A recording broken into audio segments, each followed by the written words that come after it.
Hi friends, आज हम बहुत ही इम्पोर्टेंट टॉपिक सीबीआई यानी सेंट्रल ब्यूरो ऑफ इन्वेस्टिगेशन के बारे में पढ़ेंगे।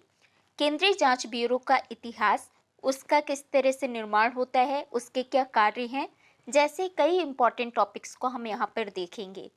हम ये भी जानते हैं कि सीबीआई को सोने के पिंजड़े में बंद चिड़िया तोता कहा गया है।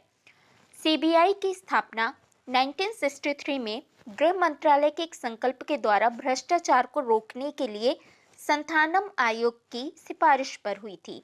ये प्री पॉइंट ऑफ व्यू से भी इम्पोर्टेंट क्वेश्चन है। आपको याद रखना है कि इसकी स्थापना कब हुई, 1963 में।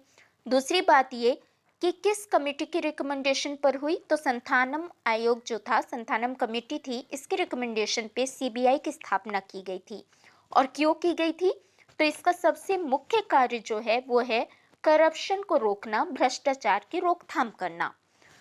जब हम केंद्र सरकार की इस प्रमुख जांच एजेंसी सीबीआई की बात करते हैं, तो बाद में इसे कार्मिक मंत्रालय में स्थानांतरित कर दिया गया था। सीबीआई को अपनी शक्तियां दिल्ली विशेष पुलिस अधिष्ठान अधिनियम 1946 द्वारा प्राप्त होती हैं। अब हम देखते हैं कि सीबीआई का गठन किस तरह से होता है। Formation of CBI. सीबीआई का एक प्रमुख निर्देशक होता है, डायरेक्टर होगा, जिसके सहयोग के लिए विशेष निदेशक या अतिरिक्त निदेशकों की नियुक्ति की जाती है। इसके अतिरिक्त सीबीआई में कई संयुक्त निदेशक यानी जॉइंट डायरेक्टर, उप महानिरीक्षक, पुलिस अधीक्षक और अन्य पुलिस कर्मी शामिल होते हैं। सीबीआई निदेशक की नियुक्ति केंद्र सरकार द्वारा गठित एक समिति की सिफारिश पर की जाती है। इस समिति के अध्यक्ष केंद्रीय सतर्कता आयुक्त होते हैं। ये बहुत ही इम्पोर्टेंट बात है, याद रखना है। सीबीसी जो होता है उसके जो कमिश्नर होंगे, ओके।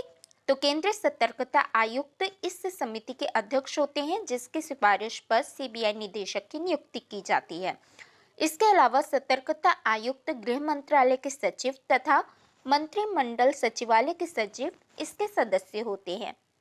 नेक्स्ट इंपॉर्टेंट बात है सीबीआई की कार्य।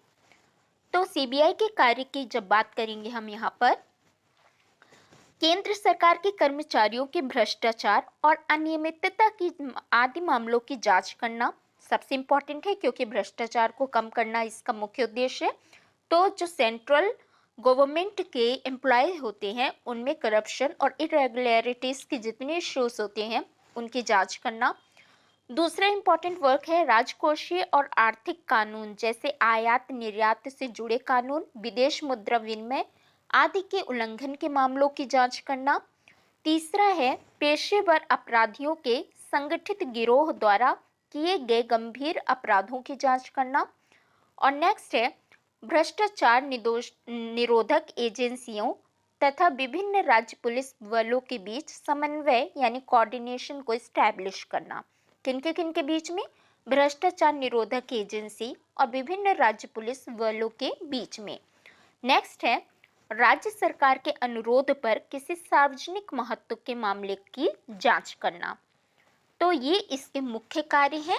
नंबर 1 हमने क्या देखा था? करप्शन और इरेगुलरिटीज को कम करना। दूसरा, जो भी फिजिकल पॉलिसीज हैं या इकोनॉमिकल लॉ हैं, जो भी इंपोर्ट एक्सपोर्ट से जुड़े यहाँ पर लॉ हैं, इन सभी से रिलेटेड मामलों की जांच करना।